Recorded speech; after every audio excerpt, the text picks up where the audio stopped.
మన ఇంట్లో కానీ ఒక చిన్న బాబు ఉండి, ఆ బాబు ఆడుతూ, పాడుతూ, సరదాగా తిరుగుతూ ఉంటే మనకి ఎంత సంతోషంగా ఉంటది. వాళ్ళలో ఎటువంటి కల్మషం ఉండదు. అదే ఒక పసిపిల్లాడికి ఏదన్నా అయితే మనం తట్టుకోలేం. అటువంటి పసివాళ్ళ గురించి నేను మీతో మాట్లాడాలనుకుంటున్నాను. చిన్నపిల్లలు దేవుడితో సమానం అంటారు.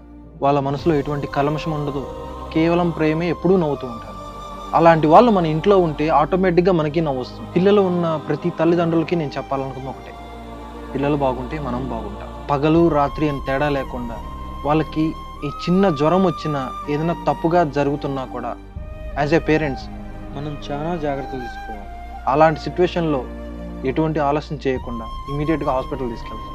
ఫ్రెండ్స్, ఈ చిన్న ఏంజెల్స్ మన లైఫ్‌లో ఒక దేవుడు ఇచ్చిన పెద్ద వరం. సో, వాళ్ళ మీద extra care, extra love and extra patience మనం తీసుకోవాలి. పిల్లలు ఏది పడితే అది నోట్లో పెట్టుకుంటూ ఉంటారు. అది తినేదో తినకూడదో వాళ్ళకి తెలియదు. అటువంటి వస్తువులు మనం చాలా దూరంగా పెట్టాలి. మీ కిడ్స్‌ని సేఫ్‌గా, హ్యాపీగా, చాలా హెల్తీగా చూసుకోండి. Thank you.